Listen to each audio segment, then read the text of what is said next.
Bronny James' name keeps propping up.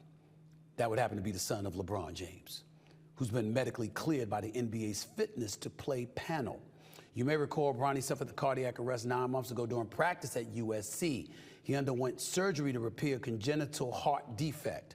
James is now expected to remain in the 2024 NBA draft, but he still maintains his college eligibility. I understand the thinking here by Rich Paul for Clutch Sports, who obviously will be representing Bronny James and what have you.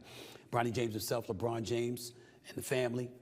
Because when you get cleared by the NBA play panel, obviously that goes a long way towards solidifying that health shouldn't be a concern for evaluators moving forward. Fair enough. The man averaged 4 points a game in his freshman year. We know health debilitated him. We know things weren't ideal for him in his first year at USC. We know he still has the option of remaining in college and he could transfer somewhere else if he chooses not to stay at USC. We know all of these things. Here's what we really, really, really need to understand. This story at this moment in time has transitioned to a story that's not even about Bronny James anymore. It's about LeBron James. And let me tell y'all what's going on. I ain't asking. I ain't guessing. I'm telling you what I've been told. Take of it what you will. LeBron James is obviously eligible to sign an extension. He can choose to go elsewhere. He can choose to stay with the Los Angeles Lakers. And the reports are that he's looking for a 3-year contract extension. Fair enough. Fair enough. Plays until he's age 42, get his money, opt in this year for the $50+ million, opt out, gets even more than that over the next 3 years. You can look at all of that. Doesn't want to leave LA, built this beautiful mansion, is building another one. All of this stuff you hear. Let me tell you what else I've been hearing.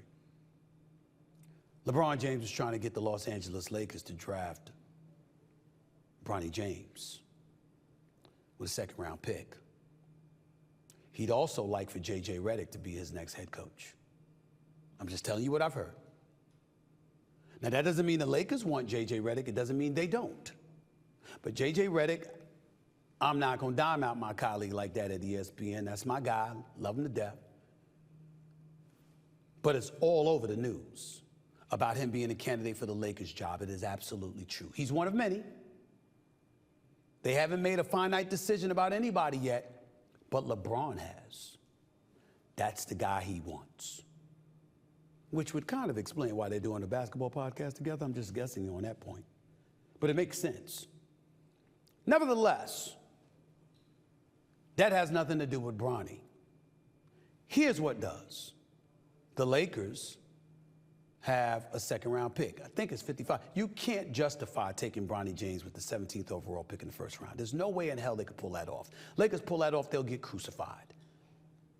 And any vitriol that's received, LeBron James has brought that on because he's been so public about wanting to play with his son, which caused this whole brouhaha. Not realizing, because I know he didn't do it intentionally, but really not realizing the shrapnel of criticism that would bring down upon his son if he ends up getting drafted when so many people don't believe he deserves to be drafted.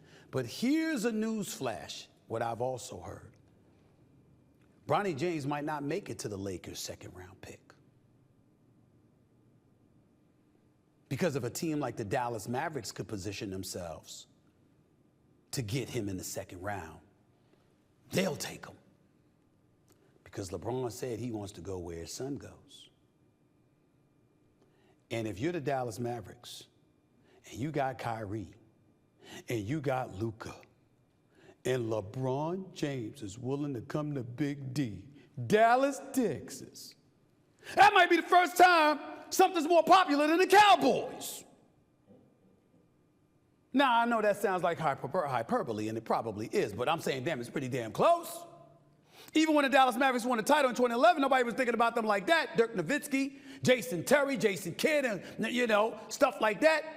But if LeBron James was to join Kyrie and Luka, because LeBron James has been on the record saying that he wants to play with his son, and obviously him being a billionaire, money's not an issue. Especially when him and this team talking to folks in Saudi Arabia to ultimately partner up with him so he can ultimately own an NBA team down the line. Money ain't an issue for LeBron James. Playing with his son is something he said was. And because that's known and that's understood, who knows what that could end up being. So you got the Lakers and the Dallas Mavs in the mix when it comes to Bronny James. The irony of all of this is so many people have questioned Bronny James and his capabilities at this juncture in his career. We ain't talking about the other son, Bryce, who's younger, who no one ever mentions. But I'm hearing this kid is the one that's got big-time skills with tremendous promise. I'm just letting y'all know what I'm hearing. Dallas Mavericks, position yourself. Get the second-round pick that gets you Bronny James so LeBron James can come to Dallas. That's what they saying. That's what they